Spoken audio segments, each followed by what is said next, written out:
Introduction to The Wasteland by T.S. Eliot. Let us begin not with difficulty, but with honesty. The Wasteland is often called a difficult poem, but perhaps it is not difficult in language alone. Perhaps it is difficult because it speaks too closely to human experience. This poem does not tell a story in the usual sense. There is no single hero, no clear beginning, no comfortable ending. Instead, it feels like standing in a crowded city and overhearing fragments of conversations. A voice here, a memory there, a song drifting past, a line from a book suddenly remembered. This is exactly how modern life feels. When T.S. Eliot wrote The Wasteland in 1922, the world was recovering from the First World War. Europe was physically damaged, yes, but more importantly, people were spiritually exhausted. Old beliefs had failed. Traditional values no longer seemed trustworthy. Faith, love, community, everything felt shaken. And Eliot did not try to repair this brokenness with comforting poetry. Instead, he chose to show it. This poem is called The Wasteland because it describes a world that looks alive on the surface, but inside feels dry, empty, and disconnected, like land where nothing truly grows. What is striking is that Eliot does not shout, he does not preach. He lets voices speak for themselves. A tired woman, a bored clerk, an ancient prophet, a mythic king, a modern city dweller. None of them fully understand each other. Some do not even understand themselves. That confusion is not accidental, it is the very subject of the poem. Eliot believed that modern individual lives in fragments, fragments of memory, fragments of culture, fragments of belief, and so the poem is written in fragments. It moves suddenly from London streets to ancient myths, from casual conversation to sacred scriptures, from English to German, French, Sanskrit. At first, this can feel unsettling, but if one listens carefully, a pattern begins to emerge. The poem keeps returning to the same quiet question: what happens to human life when meaning dries up? The wasteland is not only about war or history, it is about emotional emptiness, broken relationships, mechanical routines, and the silence that follows when genuine connection disappears. Yet, and this is important, the poem is not completely hopeless. Even in its dryness, it searches for water. Even in its confusion, it listens for a voice that might restore order, compassion, or peace. That is why this poem still matters today, because the world Eliot describes, crowded, fast, noisy, yet strangely lonely, does not feel unfamiliar. As we move forward with this poem, it helps to remember one thing: the wasteland does not ask to be memorized, it asks to be experienced.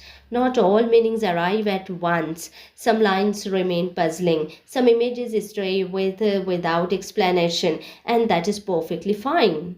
This poem is not a puzzle to be solved in one sitting. It is a landscape to be walked through slowly, attentively, honestly. Eliot. T.S. Eliot is one of the most influential figures of modernist literature.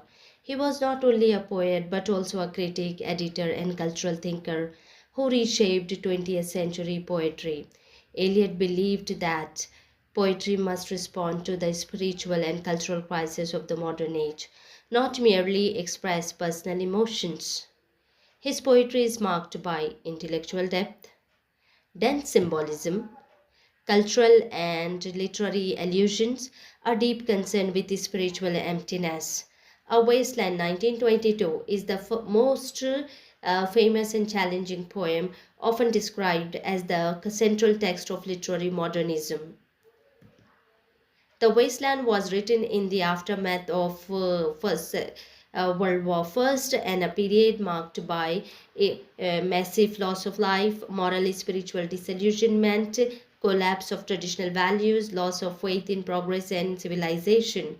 Europe, especially cities like London, appeared spiritually exhausted, alive on the surface but dead within. Eliot transforms his cultural conditions into poetry. The poem reflects post war trauma, urban alienation, sexual emptiness, spiritual barrenness.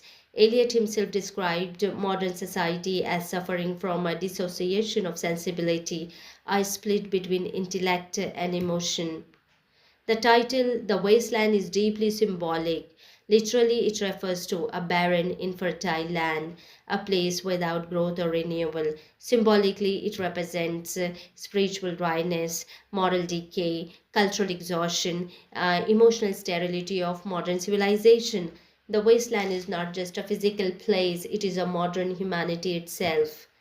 Eliot builds the poem from a wide range of sources, making it highly intertextual. Mythology, a Fisher King legend, religion, Christianity, Hinduism, Buddhism, classical literature, Greek, Latin texts, European literature, Dante, Shakespeare, anthropology, ritual of fertility and rebirth.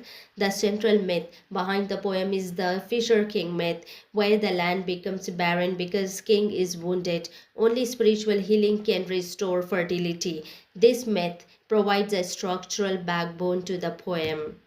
The poem is divided into five sections, each presenting a different aspects of modern decay and possibility of renewal: the burial of death, a game of chess, the fire sermon, death by water, what the thunder said. The structure itself is fragmented, reflecting the fractured modern world. There is no single speaker, no linear narrative, no clear plot. The poem is perfect embodiment of modernism, fragmentation of voices and scenes, non-linear time, multiple speakers and languages, allusion instead of explanation, myth used to impose order on chaos. Eliot does not guide the reader gently, he forces intellectual engagement. Though complex, the poem revolves around a few powerful ideas: spiritual sterility. Modern poet people have lost faith, ritual, and moral direction. Life continues mechanically without inner meaning. Alienation and isolation. Urban crowds move like the living dead.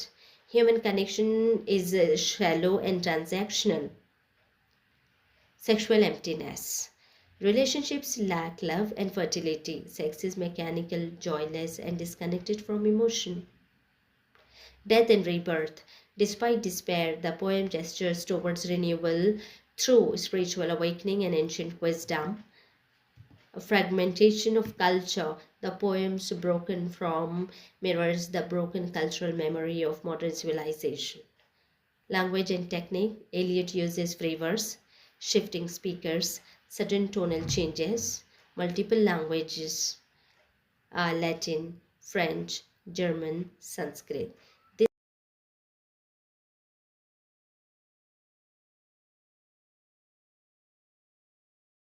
Let's move to the section-wise explanation of the T.S. Eliot's Wasteland, the Burial of Dead. This opening section introduces the spiritual barrenness of the modern world. Eliot overturns traditional symbols of renewal. Spring, usually associated with rebirth, becomes painful because it forces people to remember emotions they would rather suppress. Winter, by contrast, feels comforting because it allows numbness and forgetfulness.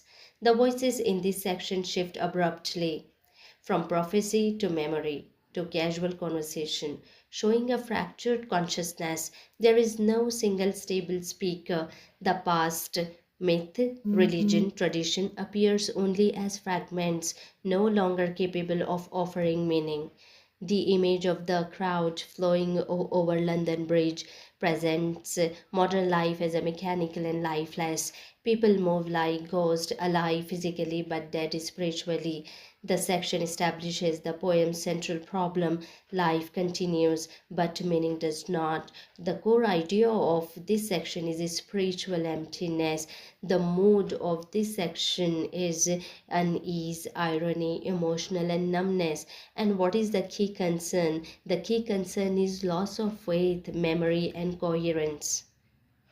Section 2, A Game of Chess. This section focuses on collapse of personal relationships, especially marriage and intimacy. The title suggests a game strategic, artificial, and lacking genuine emotion.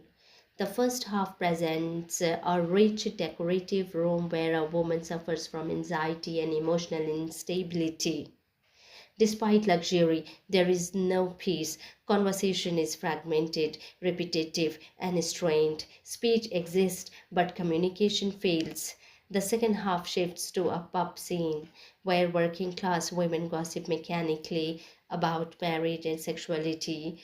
Love has been reduced to routine and obligation.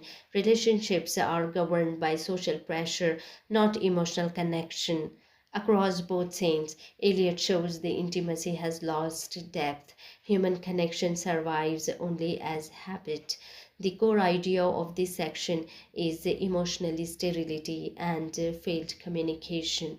The mood of this section is anxiety, tension, hollowness, and key concern is relationships without love or understanding. Now let's move to section 3, the fire sermon.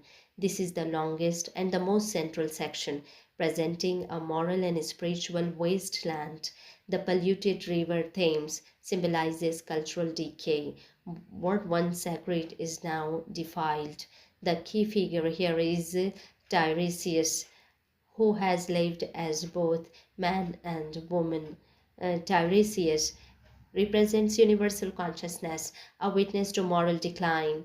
Through him, Eliot presents a loveless sexual encounter that is mechanical and meaningless. The title refers to the Buddha's fire sermon, which urges renunciation of desire.